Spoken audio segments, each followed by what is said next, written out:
Hello दोस्तों, welcome back to my channel. तो दोस्तों आज हम पढ़ने जा रहे हैं सर्कुलेटरी सिस्टम। ये बायोलॉजी का एक बहुत इंपॉर्टेंट चैप्टर है। थोड़ा सा लेंदी होने के कारण क्या होता है, बहुत डिफिकल्ट लगता है, बट ये बहुत इजी चैप्टर है। मैं आपको इस वीडियो में पूरा डिटेल में बताऊंगा कि सर्कुलेटरी सिस्टम क्या होता है। ठीक है, फिर वीडियो में आगे मैं बताऊंगा कि ब्लड 3 टाइप के होते हैं, फिर हार्ट का फंक्शन बताऊंगा। ठीक है, तो वीडियो बहुत इंटरेस्टिंग होने वाली है। तो चैनल में नए हो तो चैनल को सब्सक्राइब कर लेना। चलिए वीडियो को शुरू करते हैं। हाँ, तो सबसे पहले समझते हैं सर्कुलेटरी सिस्टम क्या होता है। सर्कुलेटरी क्या हो गया, सर्कुलर मीन्स किसी चीज को एक जगह से दूसरे जगह पहुंचाना। ठीक है, तो इसमें जो हेल्प करता है हमारा ब्लड।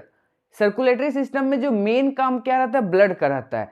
ब्लड क्या करता है, हमारे बॉडी में पूरा ऑक्सीजन को क्या करता है, सारा सेल में हमें ऑक्सीजन पहुंचाता है। किसका काम रहता है, ब्लड का।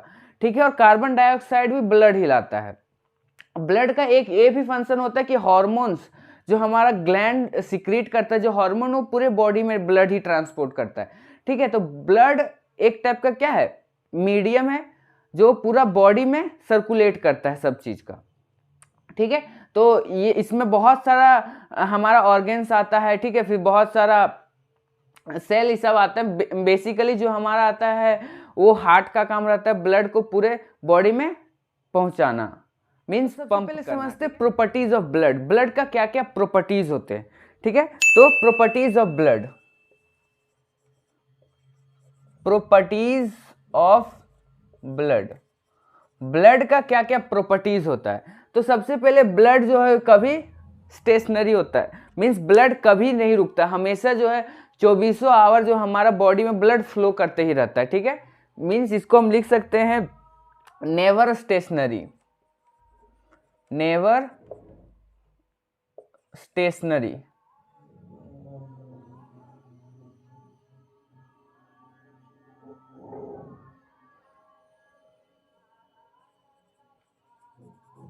ठीक है, पहला इसका प्रॉपर्टीज हो गया नेवर स्टेशनरी, ब्लड क्या होता है, कभी नहीं रुकता है। दूसरा प्रॉपर्टी फिर इसका जो कलर रहता है वो कैसा रहता है, डार्क रेड। इसका जो कलर रहता है वो डार्क रेड रहता है। फिर नेक्स्ट जो प्रॉपर्टी है, ब्लड का टेस्ट कैसा होता है। बहुत लोगों ने ब्लड का टेस्ट किया होगा, जैसे अगर किसी का टंग या फिर लिप्स कट जाता है तो फिर क्या होता है, टेस्ट जो हमें लगता है वो साल्टिश टेस्ट लगता है।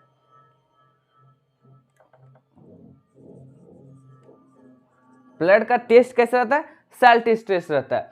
फिर ब्लड का जो पीएच रहता है, पीएच जो ब्लड का रहता है 7.4 रहता है। ब्लड का जो पीएच होता है कभी चेंज नहीं होता, इसका पीएच 7.4 होता है। ठीक है, ये ना ही न्यूट्रल है और ना ही एसिड है और ना ही बेस है। ये लगभग न्यूट्रल टाइप का कह सकते हो, पर न्यूट्रल से थोड़ा सा ज़्यादा होता है। ठीक है, तो ये हो गया ब्लड का प्रॉपर्टीज। अब आगे पढ़ते हैं हमारा फंक्शंस ऑफ ब्लड। ब्लड का क्या क्या फंक्शंस है। ठीक है, तो नेक्स्ट जो हमारा है functions of blood. Next thing है वो functions of blood, functions of blood. Blood का क्या क्या फंक्शंस होते हैं। ठीक है, तो इसमें से सबसे पहले है ट्रांसपोर्ट ऑफ डाइजेस्टिव फूड। जो ब्लड है वो हमारा क्या करता है, बॉडी में पूरा डाइजेशन होने के बाद जो ग्लूकोज बनता है वो ब्लड ही पूरा बॉडी में ट्रांसपोर्ट करता है। तो पहला इसका फंक्शन कह सकते हैं ट्रांसपोर्ट, ट्रांसपोर्ट। ठीक है, मीन्स पूरे बॉडी में हम फूड को ट्रांसपोर्ट करता है कौन, ब्लड। ठीक है, और सेकंड प्रॉपर्टीज हो गया ट्रांसपोर्ट में ही ऑक्सीजन का। हमारा जो ब्लड है वो लंग्स से क्या लेता है, ऑक्सीजन, और पूरे बॉडी में हमें पहुंचाता है ब्लड। ठीक है, तो हमारा सेकंड जो हो गया ट्रांसपोर्ट ऑफ ऑक्सीजन हो गया। थर्ड है ट्रांसपोर्ट ऑफ कार्बन डाइऑक्साइड भी। ऑक्सीजन लेने के बाद क्या होता है, जैसे ऑक्सीजन पूरा सेल में दे दिया, उसके बाद फिर सेल जो कार्बन डाइऑक्साइड देता है वो फिर ब्लड लंग्स तक पहुंचाता है, फिर लंग्स से बाहर निकलता है। ठीक है, तो ट्रांसपोर्ट में हमारा हो जाएगा फूड का ट्रांसपोर्ट करता है। ठीक है, फिर ऑक्सीजन का। ठीक है, फिर कार्बन डाइऑक्साइड का। ठीक है, ये सब क्या करता है, ट्रांसपोर्ट करता है। उसके बाद फिर हमारा ट्रांसपोर्ट करता है हार्मोन्स का भी, पूरे बॉडी में हार्मोन्स का भी ट्रांसपोर्ट करता है ब्लड। ठीक है, तो हम यहाँ लिख सकते हैं ट्रांसपोर्ट ऑफ हार्मोन्स ठीक है। पूरा बॉडी में जो हार्मोन्स ट्रांसपोर्ट करता है वो भी क्या है, ब्लड के थ्रू ही होता है। उसके बाद फिर हमारा हीट का भी ट्रांसपोर्ट करता है, जो हीट का जो ट्रांसपोर्ट होता है वो ब्लड ही करता है, ठीक है। तो ये था first transport function of blood में, ट्रांसपोर्ट में इतना सारा चीज का ट्रांसपोर्ट करता है। तो सेकेंड है प्रोटेक्ट, हम लोग को ब्लड कैसे प्रोटेक्ट करता है, ठीक है। तो सबसे पहले अगर कहीं कट जाता है, ठीक है, तो ब्लड क्या करता है, क्लॉट बना लेता है ताकि एक्सेस ऑफ ब्लड क्या हो, बाहर ना निकले। फिर अगर हमारे बॉडी में अगर बैक्टीरिया ये सब आ जाते हैं तो उसका काम कौन रहता है, ब्लड का ही काम रहता है कि बैक्टीरिया को मारना, ठीक है। फिर ब्लड ही हमें क्या करता है, एंटीबॉडी और एंटी टॉक्सिक जो रिलीज करता है, ठीक है, जो हमारा अगर बॉडी में अगर जर्म्स आ जाए तो उससे लड़ने में हेल्प करता है, ठीक है। तो ये सब था फंक्शंस ऑफ ब्लड। हमारा नेक्स्ट टॉपिक है वो कंपोनेंट ऑफ ब्लड। अब ब्लड किस चीज से बना है, ब्लड के बारे में तो पढ़ लिए कि इसका ये फंक्शन होता है, ब्लड बना किस चीज के बाद, कैसे बना है ब्लड, ठीक है। तो सेकंड है components of blood. Components of blood, ठीक है। ब्लड किस चीज से बना है, तो फर्स्ट ब्लड में प्रेजेंट रहता है प्लाज्मा, ठीक है। ब्लड में प्लाज्मा रहता है और सेकंड रहता है सेलुलर बॉडीज, ठीक है। जो प्लाज्मा रहता है वो हमारा एटलीस्ट 60% प्लाज्मा रहता है और 40% जो रहता है वो सेल रहता है, ठीक है। प्लाज्मा 60% रहता है और सेल जो रहता है वो 40% रहता है। अब हमको प्लाज्मा के बारे में नहीं पढ़ना, हमें पढ़ना है सेल के बारे में। जो ब्लड में ये सेल क्या हो गया, RBC red blood cell, WBC white blood cell और ब्लड प्लेटलेट्स जिसको थ्रोम्बोसाइट्स भी बोलते हैं, ठीक है। तो इसके बारे में पूरा डिटेल में पढ़ना है। तो चलिए सब पढ़ते हैं सेलुलर एलिमेंट्स, मीन्स सेल के बारे में। तो सबसे पहले हम पढ़ेंगे आरबीसी। इसका फुल फॉर्म क्या होता है, red blood cell, red blood cell, red blood cells. RBC का फुल फॉर्म होता है रेड ब्लड सेल्स। इसका दूसरा नाम क्या है, एरिथ्रोसाइट, एरिथ्रोसाइट। इसका दूसरा नाम है एरिथ्रोसाइट्स, ठीक है। इसका दूसरा नाम है एरिथ्रोसाइट। अब ब्लड जो है, जो हमारा आरबीसी है, आरबीसी का जो रेड ब्लड सेल है वो रेड क्यों दिखता है, हमारा जो रेड ब्लड सेल है वो रेड ही क्यों दिखता है, तो उसका मेन कारण है रेड दिखने का वो हीमोग्लोबिन, हीमोग्लोबिन। रेड दिखने का कारण रहता है हीमोग्लोबिन, जो ब्लड में हीमोग्लोबिन प्रेजेंट रहता है उसके कारण ब्लड हमारा रेड दिखता है। तो अब हीमोग्लोबिन किस चीज से बना रहता है, तो हीमोग्लोबिन बना रहता है आयरन से, ठीक है। तो इसी के कारण क्या होता है, ब्लड जो है वो रेड दिखता है, हीमोग्लोबिन जो ब्लड में प्रेजेंट रहता है उसके कारण। अब हीमोग्लोबिन किस चीज से बना रहता है, आयरन से बना रहता है। तो बेसिकली आपने सुना होगा अनीमिया, जिसको बोलते हैं खून की कमी। तो उसमें क्या हो जाता है, हमारा बॉडीज में हीमोग्लोबिन की कमी हो जाता है, जो आयरन की कमी बेसिकली आप कह सकते हो, आयरन की कमी हो जाता है। उसके कारण क्या, रेड ब्लड सेल का जो नंबर है वो कम हो जाता है, ठीक है। हीमोग्लोबिन के बारे में पढ़ लिया। उसके बाद फिर आरबीसी कितना इसका जो लाइफ होता है वो कितना दिन का होता है, तो आरबीसी 120 डेज तक रहता है, ठीक है। एक आरबीसी का जो सेल रहता है 120 डेज तक अलाइव रहता है, उसके बाद मर जाता है, वो सेल डेड हो जाता है। अब रेड ब्लड सेल हमारा बनता है वो बोन मैरो में, बोन मैरो। जो बोन मैरो होता है मीन्स जो बड़े बड़े बोन्स, जैसे फ्यूमर, जो हमारा लेग का बोन हो गया, फिर बैक बोन हो गया, फिर आर्म्स का जो बोन हो गया, जो बड़ा बड़ा बोन्स होता है उसके अंदर होता है बोन मैरो, ठीक है। बोन मैरो में हम लोग का ब्लड बनता है। तो बहुत लोग क्या करते हैं, जैसे कि अगर कहीं कट जाता है तो क्या ब्लड निकलने लगता है, तो ब्लड को चूसने लगते हैं, जो सोचते हैं कि इससे हमारा ब्लड लॉस नहीं होगा, बट वैसा नहीं होता है। जैसे ब्लड कटने के बाद जो ब्लड पीने जाता है तो क्या होता है, सीधा हमारा स्टमक में जाता है। ठीक है, स्टमक में जाता है, फिर स्टमक क्या करता है, उसको एक टाइप का वेस्ट बन जाता है। ठीक है, तो हमारा जो ब्लड है वो बोन मैरो से आता है, बोन मैरो। उसके बाद फिर ये हो गया। तो आरबीसी के बारे में मैंने बता दिया। दूसरा नाम जो एरिथ्रोसाइट होता है, इसका कलर रेड दिखने का कारण यही है, हीमोग्लोबिन। और ये हीमोग्लोबिन किससे बना था, आयरन से बना था। इसका जो डेज रहता है 120 डेज तक ही जिंदा रहता है, उसके बाद आरबीसी मर जाता है। फिर ये कहाँ बनता है आरबीसी, बोन मैरो। हाँ, तो आरबीसी में जो रेड ब्लड सेल है इसमें न्यूक्लियस नहीं रहता है। ठीक है, इसमें माइटोकॉन्ड्रिया भी नहीं रहता है, इसमें एंडोप्लाज्म रेटिकुलम भी नहीं रहता है। ठीक है, ये नहीं रहता है, इसके कारण क्या है, ये आरबीसी का ये बेनिफिट है एक टाइप का। अब मैं आपको बताता हूँ, अगर न्यूक्लियस नहीं रहता है तो क्या हुआ, हमारा ये जो आरबीसी है, ठीक है, बीच में रहता है न्यूक्लियस। ठीक है, एक सेल है, बीच में रहता है न्यूक्लियस। अब न्यूक्लियस नहीं होने के कारण क्या होता है, ये जो सेल का जो सरफेस एरिया है वो बढ़ जाता है। ठीक है, तो न्यूक्लियस ना होने के कारण क्या है, जो आरबीसी का सरफेस एरिया बढ़ जाता है। ठीक है, ज़्यादा सरफेस एरिया रहता है तो ज़्यादा से ज़्यादा ऑक्सीजन क्या कर सकता है, अपने साथ कैरी कर सकता है। ठीक है, तो न्यूक्लियस ना होने के कारण क्या होता है, सरफेस एरिया बढ़ जाता है। सेकेंड है माइटोकॉन्ड्रिया। अब न्यूक्लियस नहीं हुआ, उसके बाद इसमें माइटोकॉन्ड्रिया भी नहीं होता है। अब माइटोकॉन्ड्रिया का क्या काम रहता है, ये पावर हाउस है, मीन्स ये क्या करता है, ऑक्सीजन लेके ग्लूकोज बनाता है। ठीक है, तो अगर आरबीसी में माइटोकॉन्ड्रिया ना होने के कारण क्या होता है, ये खुद फूड नहीं बना पाता है। ठीक है, खुद फूड नहीं बना पाता है तो ये ज़्यादा से ज़्यादा ऑक्सीजन को क्या कर सकता है, सारे सेल में दे सकता है। ठीक है, खुद ऑक्सीजन को यूटिलाइज नहीं करता है। ठीक है, तो ज़्यादा से ज़्यादा ऑक्सीजन पूरा बॉडी में ट्रांसपोर्ट हो सके। थर्ड है एंडोप्लाज्मिक रेटिकुलम। अब ये जो एंडोप्लाज्मिक रेटिकुलम होता है, ये ना होने के कारण क्या होता है, ये जो हमारा आरबीसी सेल है वो बहुत फ्लेक्सिबल होता है। फ्लेक्सिबिलिटी बढ़ने के कारण जो इजी होता है फ्लो में। ठीक है, तो आरबीसी में इतना सारा चीज़ नहीं होता है, ये बहुत इंपॉर्टेंट, इससे बोर्ड एग्जाम में बहुत बार क्वेश्चन भी आता है। ठीक है, समझ गए। अब बढ़ते हैं कि डब्ल्यूबीसी क्या होता है, इसके बारे में पूरा डिटेल में पढ़ें। तो हमारा सेकेंड है डब्ल्यूबीसी, जिसको बोलते हैं वाइट ब्लड सेल। ठीक है, सेकेंड सेल है। ये क्या होता है, इसका दूसरा नाम है ल्यूकोसाइट। दूसरा नाम क्या है इसका, ल्यूकोसाइट। अब ये है हमारा ब्लड कैपिलरी।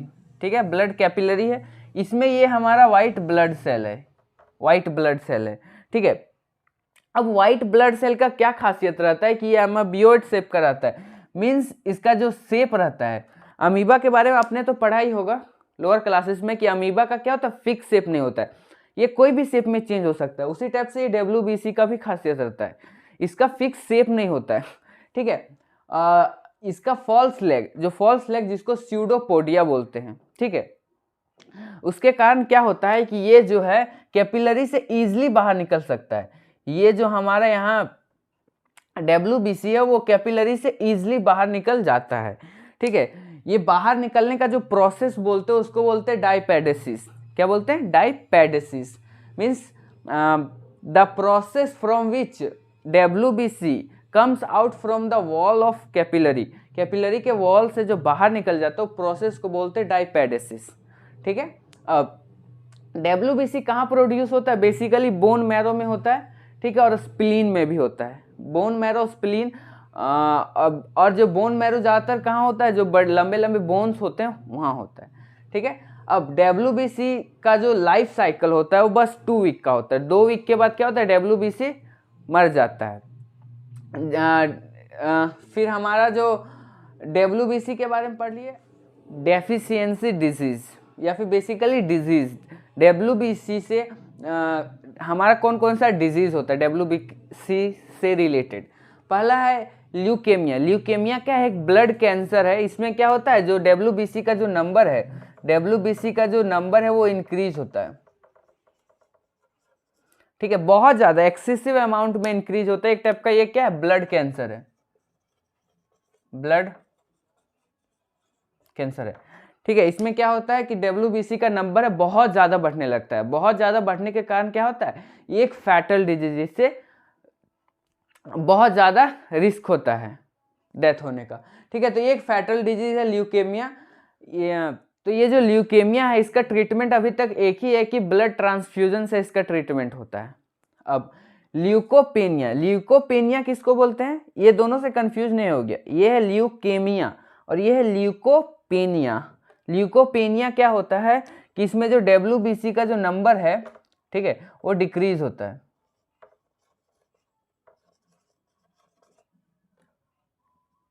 मीन्स WBC का जो नंबर है वो घट जाता है, ठीक है, बहुत ज़्यादा कम हो जाता है WBC का नंबर, ठीक है। तो ये था हमारे WBC क्या होता है इसके बारे में पूरा डिटेल में।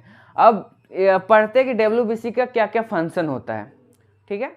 नेक्स्ट है हमारा फंक्शन ऑफ ल्यूकोसाइट। ल्यूकोसाइट का क्या क्या फंक्शन होता है, ठीक है। तो पहला फाइगोसाइटोसिस। अब फाइगोसाइटोसिस क्या है, फाइगोसाइटोसिस एक प्रोसेस है जिसमें WBC, ठीक है, WBC इनगल्फ करता है, WBC इनगल्फ बैक्टीरिया। फाइगोसाइटोसिस एक प्रोसेस होता है, उसमें WBC बैक्टीरिया को इनगल्फ कर जाता है, बैक्टीरिया को खा जाता है, ठीक है। मीन्स हमारे बॉडी में जब भी कोई बैक्टीरिया आता है तो फिर WBC उस बैक्टीरिया को खा जाता है, खत्म कर देता है, ठीक है। इसके कारण हमारा जो बॉडी बीमार हुआ रहता है उस ठीक हो जाते हैं। तो इस यही प्रोसेस को बोलते हैं फाइगोसाइटोसिस। ये जो खाने का, बैक्टीरिया को खाने का जो प्रोसेस है उसको बोलते हैं फाइगोसाइटोसिस। सेकेंड फंक्शन है फॉर्मेशन ऑफ एंटीबॉडीज। जो हमारा WBC है, ठीक है, ल्यूकोसाइट है, वो क्या करता है, एंटीबॉडी भी फॉर्म करता है। अब जैसे अगर कोई बीमार होता है, ठीक है, तो जब उसको वैक्सीन मिलता है, जब उसको इंजेक्शन मिलता है, तो इंजेक्शन में क्या रहता है, बेसिकली जो जिस जर्म्स के कारण वो बीमार हुआ था उसी का डेड बॉडीज मिलाया जाता है, ठीक है। वो जो इंजेक्शन है उसी में उसका पार्टिकल्स रहता है, जिसके कारण क्या होता है, हमारा बॉडी जो है, हमारा बॉडी वो एंटीबॉडी प्रोड्यूस करता है, जिससे क्या होता है, जो जर्म्स जो हमारा बॉडीज में आ गया उससे लड़ने में हेल्प करता है, ठीक है। तो ये था फॉर्मेशन ऑफ एंटीबॉडीज। तो सबसे पहले ब्लड प्लेटलेट्स। ब्लड प्लेटलेट्स क्या है, इसका दूसरा नाम भी है थ्रोम्बोसाइट। ब्लड प्लेटलेट्स को दूसरा नाम है थ्रोम्बोसाइट भी। अब इसका फंक्शन क्या है, इसका मेन फंक्शन है ब्लड क्लॉटिंग। मेन फंक्शन जो ब्लड प्लेटलेट्स का है वो ब्लड को क्या करता है, क्लॉट करता है। मीन्स ब्लड को बाहर निकलने नहीं देता। अगर कहीं कट जाता है, ठीक है, तो उसमें क्या होता है, ब्लड निकलने लगता है, फिर थोड़ा देर के बाद क्या होता है, क्लॉट हो जाता है, वहाँ बंद हो जाता है खून निकलना, ठीक है। तो किसके कारण होता है, ये हमारा ब्लड प्लेटलेट्स के कारण होता है। अब ये जो क्लॉटिंग बोलते हैं इसको कोआगुलेशन भी बोलते हैं, ब्लड क्लॉटिंग को कोआगुलेशन भी बोलते हैं, ठीक है। अब ब्लड प्लेटलेट्स का जो लाइफ स्पैन रहता है वो 3 से 5 दिन, मीन्स 3 से 5 दिन के बाद फिर ब्लड प्लेटलेट्स है वो फिर खत्म हो जाता है। अब ये ब्लड प्लेटलेट्स काम कैसे करते हैं, क्या क्या प्रोसेस है जो ब्लड प्लेटलेट्स हमारा खून निकलता है तो उसको बंद कैसे करते हैं। तो सबसे पहले है इंजर्ड टिश्यू। इंजर्ड टिश्यू क्या करता है, रिलीज करता है। जो जहाँ टिश्यू इंजर्ड हुआ, मतलब जहाँ कट गए तो क्या हो गया, टिश्यू इंजर्ड हो गया। अब टिश्यू इंजर्ड हुआ वो क्या रिलीज करता है, थ्रोम्बोकाइनीज रिलीज करता है, या फिर इसका दूसरा नाम है थ्रोम्बोप्लास्टिन, ठीक है। इसका दूसरा नाम भी है थ्रोम्बोप्लास्टिन, थ्रोम्बोकाइनीज का। अब इंजर्ड टिश्यू है वो रिलीज किया थ्रोम्बोप्लास्टिन। अब थ्रोम्बोप्लास्टिन है वो कैल्शियम आयन के साथ मिलके क्या जो हमारा प्रोथ्रोम्बिन है, प्रोथ्रोम्बिन जो हमारा रहता है वो ब्लड में ही रहता है, ठीक है। प्रोथ्रोम्बिन ब्लड में ही रहता है, ये इनएक्टिव रहता है, ये ब्लड में इनएक्टिव रहता है। तो जब थ्रोम्बोप्लास्टिन कैल्शियम आयन के साथ मिलके इसको क्या कर देता है, एक्टिव कर देता है। अब ये एक्टिव होने के बाद, प्रोथ्रोम्बिन एक्टिव होने के बाद क्या बना लेता है, थ्रोम्बिन। प्रोथ्रोम्बिन एक्टिव होने के बाद थ्रोम्बिन बना लेता है। अब थ्रोम्बिन जो है वो फिर कैल्शियम आयन के साथ मिलने के बाद क्या बना लेता है, फाइब्रिनोजिन, ठीक है। अब फाइब्रिनोजिन फिर कैल्शियम आयन के साथ मिलने के बाद फाइब्रिन बना लेता है। अब बेसिकली फाइब्रिन बन गया। अब फाइब्रिन क्या है, फाइब्रिन मीन्स एक टाइप का नेटवर्क होता है, मीन्स जालीदार टाइप का रहता है जो हमारा ब्लड है उसको बाहर निकलने नहीं देता, इसी के साथ ब्लड क्लॉट हो जाता है। मैं आपको डायग्राम से इसको समझाता हूँ अच्छे तरीके से। ये हमारा टिश्यू, कैपिलरी है, ठीक है, कैपिलरी अब यहाँ इंजर्ड हो गया, मीन्स यहाँ कट गया। अब इससे क्या है, WBC जो है, WBC है वो बाहर निकलने लगता है।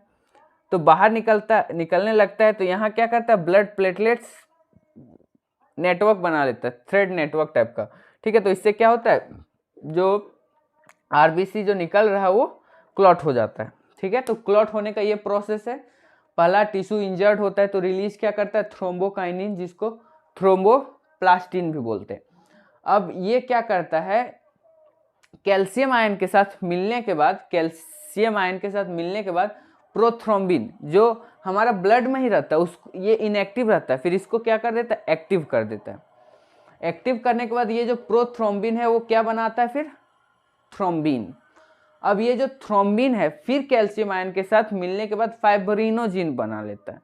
अब फाइब्रिनोजिन कैल्शियम आयन के साथ मिलने के बाद फाइब्रिन बनाता है। फाइब्रिन क्या, एक नेटवर्क थ्रेड टाइप का रहता है, जिससे कि ये इस टाइप का रहता है, ठीक है, जालीदार टाइप का बना लेता है, जिससे क्या होता है, जो ब्लड है, ब्लड जो है वो बाहर फिर नहीं निकल पाता, ब्लड क्या होता है, क्लॉट हो जाता है, ठीक है। तो ये था ब्लड प्लेटलेट्स का फंक्शन, ठीक है, मैं आपको पूरा डिटेल में बता दिया।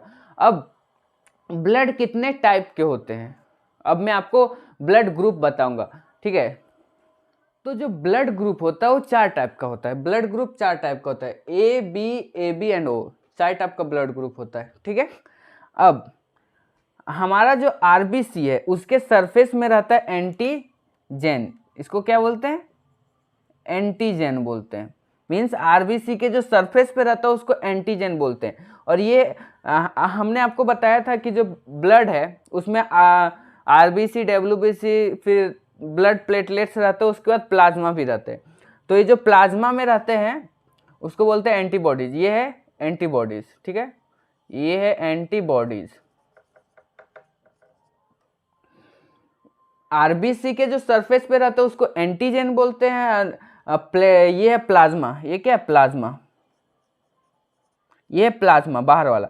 तो प्लाज्मा में जो रहता है उसको बोलते हैं एंटीबॉडीज, ठीक है। अब हमारा जो हमारा ब्लड ग्रुप A होता है वो काहे होता है, ठीक है, उसमें क्या क्या प्रेजेंट रहता है। और आपने ये भी सुना होगा कि जैसे किसी को अगर ब्लड देना होता है तो जो उसका ग्रुप रहता है वही ब्लड देना चाहिए, नहीं तो अगर दूसरा ब्लड चल गया उसका बॉडीज में तो क्या होता है, ब्लॉक बॉडी का जो हमारा ब्लड है वो अंदर ही क्या होता है, क्लॉट हो जाता है, अंदर ही जम जाता है, उसके कारण चला गया वो, ठीक है, वो जो पर्सन है वो ऊपरे चल गया। तो अब हमारा क्या है, antigen on RBC red blood cell में क्या होता है, उसके सरफेस पे एंटीजन रहता है। तो एंटीजन अगर A है किसी का बॉडी में, जो एंटीजन A है मीन्स वो ब्लड ग्रुप क्या होगा, उसका A होगा। ब्लड ग्रुप B है मीन्स उसमें एंटीजन B प्रेजेंट होगा। ब्लड ग्रुप AB है मीन्स एंटीजन AB दोनों प्रेजेंट होगा। ब्लड ग्रुप O है मीन्स इसमें एंटीजन प्रेजेंट ही नहीं रहता, कोई भी एंटीजन प्रेजेंट नहीं रहता, ब्लड ग्रुप जिसका O रहता है वो, ठीक है।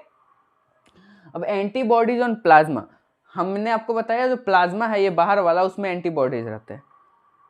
एंटीबॉडीज B मतलब जिसका ब्लड ग्रुप A है उसमें एंटीबॉडीज B रहता है। ब्लड ग्रुप, ये है ब्लड ग्रुप, ठीक है, ये क्या है, ये है blood group, BLOOD blood group, ये हमारा blood group. Blood group B है उसमें एंटीबॉडीज A रहता है, ये उल्टा है, ठीक है, इससे उल्टा है। जिसमें AB का जो ब्लड ग्रुप है उसमें कोई भी एंटीबॉडी नहीं रहता है, और जो ब्लड ग्रुप O रहता है उसमें दोनों एंटीबॉडी प्रेजेंट रहता है, A भी और B भी। अब मैं आपको बता देता हूँ कि जैसे जिसका ब्लड ग्रुप AB रहता है वो बहुत जल्दी बीमार हो जाता है। उसका रीज़न क्या है, उसका रीज़न है ये एंटीबॉडी। एंटीबॉडी क्या करता है कि एंटीबॉडी जो हमारा बॉडी में अगर जर्म्स आता है तो जर्म्स को मारने में हेल्प करता है कौन, एंटीबॉडीज, ठीक है। अब AB में कोई एंटीबॉडी प्रेजेंट ही नहीं रहता, इसीलिए जब भी उस वेदर चेंज होता है, कुछ भी होता है, तो फिर जिसका ब्लड ग्रुप AB रहता है वो बहुत जल्दी बीमार हो जाता है, ठीक है। बट जिसका ब्लड ग्रुप O रहता है, उसमें दोनों एंटीबॉडी प्रेजेंट है, A और B भी। तो ये क्या होता है, जिसका ब्लड ग्रुप O होता है वो बीमार जल्दी नहीं होता है, ठीक है, और A भी बहुत जल्दी बीमार हो जाता है। अब मैं आपको बता देता हूँ कि कौन सा ब्लड ग्रुप जो है मतलब कौन किसको दे सकता है। हाँ, तो अब देखिए कि जो ब्लड ग्रुप ए है, जिसका ब्लड ग्रुप ए है वो किसको किसको ब्लड दे सकता है। ठीक है, तो जिसका ब्लड ग्रुप ए है वो बेसिकली जो ब्लड देता है तो मेन जो फंडा होता है वो एंटीजन का ही होता है। ठीक है, जिसका ब्लड ग्रुप ए है वो ए को दे सकता है क्योंकि इसमें एंटीजन ए प्रेजेंट आता है। ये बी को नहीं दे सकता क्योंकि इसमें एंटीजन बी है। फिर जो जिसका ब्लड ग्रुप ए है वो ए बी को दे सकता है। ठीक है, क्योंकि इसमें क्या होता है, दोनों एंटीजन प्रेजेंट है, तो ये वाला ए क्या कर सकता है, ए बी को दे सकता है, पर ओ को दे ही नहीं सकता क्योंकि इसमें ओ में कोई भी एंटीजन प्रेजेंट नहीं था। और अगर ये वाला दे देंगे तो क्या होगा, रिएक्ट हो जाएगा। अब जिसका ब्लड ग्रुप बी है वो ए को तो नहीं दे सकता जिसका ब्लड ग्रुप बी है वो बी को दे देगा, ए बी को भी दे देगा और ओ को नहीं देगा। ठीक है, एंटीजन के कारण क्या है, ये ए बी में दोनों एंटीजन प्रेजेंट है, तो ब्लड ग्रुप जिसका बी है वो क्या कर सकता है, ए बी को दे सकता है इजिली। अब ए बी है वो ए को नहीं दे सकता है क्योंकि इसमें दोनों प्रेजेंट है। अगर जिसका ब्लड ग्रुप ए है उसमें ए वाला तो जा रहा है प्लस बी वाला भी चला जा रहा है, तो क्या हो जाएगा, रिएक्शन आ जाएगा। बी को भी नहीं देख सकता है, ये सिर्फ ए बी को ही दे सकता है, ओ को भी नहीं दे सकता। अब जिसका ब्लड ग्रुप जिसका ओ है वो क्या कर सकता है, इसमें कोई भी एंटीजन प्रेजेंट नहीं है, मीन्स ये ए को भी दे सकता है, बी को भी दे सकता है, ए बी को भी दे सकता है और ओ को भी दे सकता है। तो जो ब्लड ग्रुप जिसका ओ होता है वो यूनिवर्सल डोनर होता है। ये क्या होता है, यूनिवर्सल डोनर, मीन्स जिसका ब्लड ग्रुप ओ होता है वो सभी ब्लड ग्रुप को मतलब सभी को दे सकता है ब्लड अपना, जिसका ब्लड ग्रुप ओ होता है। और जिसका ब्लड ग्रुप ए बी होता है ये सभी से ब्लड ले सकता है। जिसका ब्लड ग्रुप ए बी होता है वो सभी से ब्लड ले सकता है, तो इसको क्या बोल सकते हैं, यूनिवर्सल रिसेप्टर। मीन्स ये जितना भी ब्लड है, ब्लड ग्रुप वाला आदमी है, सभी का ब्लड ये एक्सेप्ट कर सकता है, ये ब्लड ग्रुप ए बी। ठीक है, तो ये था ब्लड ग्रुप के बारे में पूरा डिटेल में। ठीक है, अब पढ़ते हैं फंक्शंस ऑफ हार्ट, हार्ट कैसे काम करता है और हार्ट का कौन कौन सा पार्ट्स है सब। हार्ट जो बेसिकली 4 चैम्बर का होता है, हार्ट 4 चैम्बर के होते हैं। ठीक है, जो अपर चैम्बर होता है उसको बोलते हैं ऑरिकल या फिर आप इसको बोल सकते हो एट्रियम। ठीक है, अपर चैम्बर को ऑरिकल या फिर एट्रियम भी बोल सकते हो, एट्रियम। ठीक है, इधर साइड जो राइट है इसको राइट एट्रियम बोलेंगे, इसको लेफ्ट एट्रियम बोलेंगे। ठीक है, बेसिकली इस टाइप से होता है। ठीक है, तो ये हमारा हो गया लेफ्ट एट्रियम, ये हो गया राइट एट्रियम या फिर लेफ्ट ऑरिकल राइट ऑरिकल। ठीक है, अब जो नीचे वाला होता है इसको वेंट्रिकल बोलते हैं। ठीक है, तो ये हो गया राइट वेंट्रिकल और ये हो गया लेफ्ट वेंट्रिकल। ठीक है, जो एट्रियम का जो वॉल्स होता है वो पतला होता है। बेसिकली एट्रियम का क्या काम रहता है, यहाँ ब्लड रिसीव करना होता है। ठीक है, और ये जो वेंट्रिकल का जो वॉल होता है वो मोटा होता है। ठीक है, तो इसका काम रहता है पंप करना ब्लड का। अब हमारा पल्मोनरी आर्टरी है जो यहाँ होता है, ये पल्मोनरी वेन। ठीक है, फिर यहाँ होता है पल्मोनरी आर्टरी और ये पल्मोनरी वेन होता है। अब यहाँ होता है एक वल्व जिसको बोलते हैं ट्राइकस्पिड वल्व,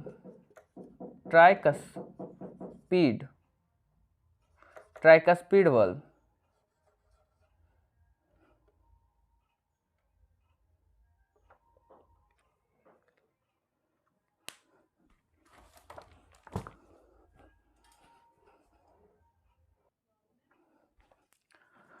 तो हमारा यहाँ रहता है ट्राइकस्पिड वल्व, ट्राइकस्पिड वल्व। ठीक है, और यहाँ जो रहता है वो रहता है बाइकस्पिड वल्व, बाइकस्पिड वल्व।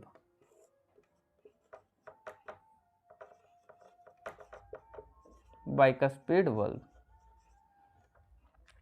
ठीक है, ये यहाँ तीन वल्व रहता है इसलिए ट्राइकस्पिड, यहाँ 2 वल्व रहता है इसीलिए बाइकस्पिड। आप यहाँ देख सकते हो जो हमारा हार्ट का कैसा स्ट्रक्चर होता है। ठीक है, अब हार्ट में ब्लड तो आता है एक टाइप का, क्या है, हार्ट बैंक है ब्लड का। फिर भी जो हमारा ब्लड को अलग से मतलब ब्लड को अलग, हार्ट को अलग से ब्लड मिलता है जिस आर्टरी को बोलते हैं कोरोनरी आर्टरी। ठीक है। अब बेसिकली किसी का जो हार्ट में पेन होने लगता है तो क्या होता है, हार्ट को सफिशिएंट अमाउंट में ब्लड नहीं मिलता, उसके कारण हार्ट में पेन आने लगता है, ठीक है। इस जो पेन आता है उसको बोलते हैं जो पेन आता है उसको बोलते हैं मायोकार्डिया इन्फेक्शन।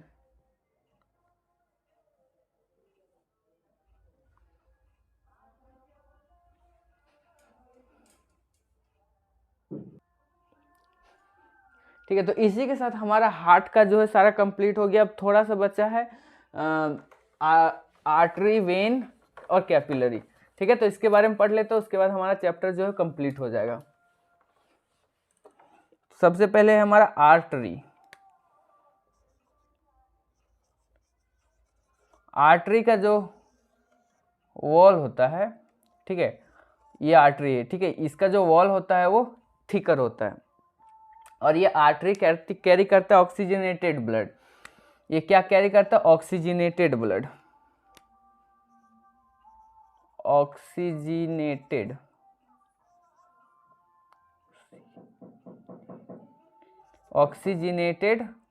ब्लड। आर्टरी कैरी करता है ऑक्सीजनेटेड ब्लड और इसका जो वॉल होता है वो क्या होता है? थिकर वॉल होता है।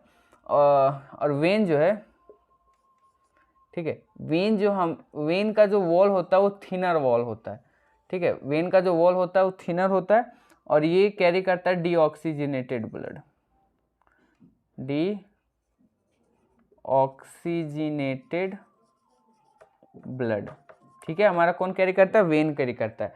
उसके बाद फिर जहाँ आर्टरी और वेन नहीं जा पाता वहाँ जाता है कैपिलरी, ठीक है। तो कैपिलरी क्या होता है? बहुत पतला वेन होता है जो हमारे पूरे बॉडी में जहाँ जहाँ छोटा छोटा जो जाता है वो कैपिलरी होता है। तो इसी के साथ हमारा जो सर्कुलेटरी सिस्टम है पूरा कंप्लीट हो गया है। उम्मीद है कि आपको वीडियो पसंद आए हो। चैनल में नए हो तो चैनल को सब्सक्राइब कर लेना। मिलते हैं कोई नए वीडियो में, तब तक के लिए जय हिंद, वंदे मातरम।